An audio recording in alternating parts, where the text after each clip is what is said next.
السلام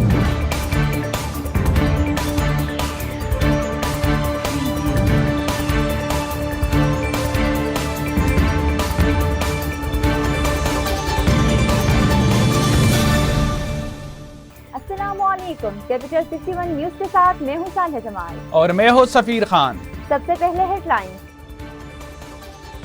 وزیر داخلہ شیخ رشید کے مطابق کالعدم TTP اور داعش کے لوگ نورستان کی پہاڑیوں اور نگار کے علاقے میں ہیں۔ کوشش ہے کہ کالعدم TTP کو ہمارے خلاف افغان سرزمین استعمال نہ کرنے دیں۔ طالبان سے واضح طور پر کہا ہے کہ نہ ہم کوئی مداخلت کریں گے اور نہ افغانستان سے مداخلت ہوگی۔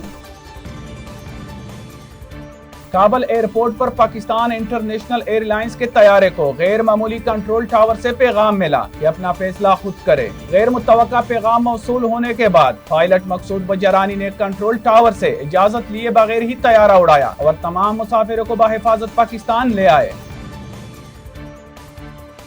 گزشتہ 24 گھنٹوں کے دوران ملک بھر میں کورونا کے 48,181 ٹیسٹ کیے گئے، جن میں سے 3,221 افراد میں وائرس کی تصدیق ہوئی۔ وائرس سے 95 افراد انتقال کر گئے۔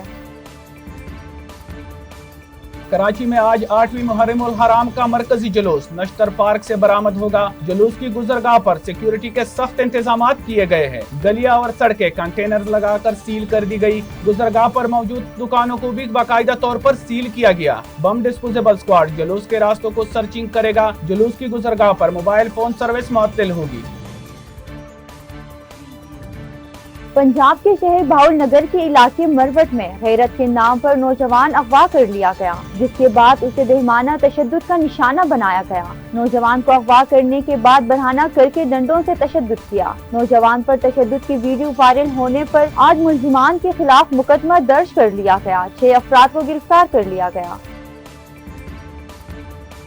افغان طالبان کمانڈر عبدالحمید حماسی کا ہسپتالوں میں ڈاکٹروں سے کام جاری رکھنے کی درخواست۔ انہوں نے مزید کہا، خواتین ڈاکٹرز بلا خوف اپنی ڈیوٹی نبھائے۔ موجودہ نظام سے قبل اکثر خواتین ڈاکٹرز خوف زدہ تھی، اب انہیں بالکل نہیں ڈرنا۔ افغانستان کی خواتین ڈاکٹر ہماری مائیں بہنیں ہیں۔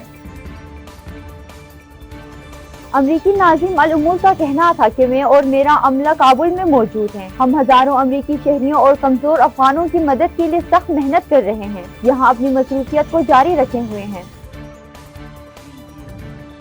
امریکی فوج کی جانب سے کابل ایئرپورٹ پر فضائی آپریشن بحال۔ امریکی فوجی دستے کابل ایئرپورٹ پر سیکیورٹی فراہم کر رہے ہیں۔ جنرل ہینک ٹیلر کے مطابق کابل میں 2,500 امریکی فوجی موجود ہیں، جن کے لیے برطانیہ نے مزید 200 فوجی افغانستان بھیجنے کا فیصلہ کیا ہے۔ اضافی فوجی برطانوی شہریوں کے افغانستان سے تیز انخلا میں مدد دیں گے۔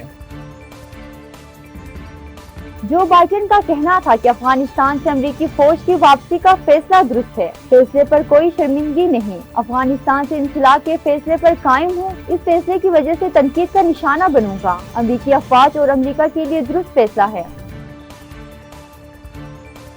افغانستان سے امریکی فوج کے انخلا پر اتحادیوں کی جانب سے بھی امریکہ کو شدید تنقید کا سامنا ہے، جن میں جرمنی اور برطانیہ نے بھی اپنے خدشات کا اظہار کیا ہے۔ افغانستان کے مرکزی بینک کے گورنر اجمل احمدی نے کہا کہ افغانستان میں حکومت کا خاتمہ اس تیزی سے ہوا کہ سمجھنا بہت مشکل تھا۔ دیہی علاقوں کا بڑا حصہ کئی ماہ قبل ہی طالبان کے قبضے میں چلا گیا تھا۔ صوبائی دارالحکومت پر طالبان نے 9 روز قبل کنٹرول حاصل کیا۔ افواہوں میں یہ بھی سنا ہے طالبان کے خلاف مزاحمت نہ کرنے کا اوپر سے حکم ملا تھا۔ مزید خبروں اور اپڈیٹس کے لیے دیکھتے رہیے کیپٹل 61 نیوز۔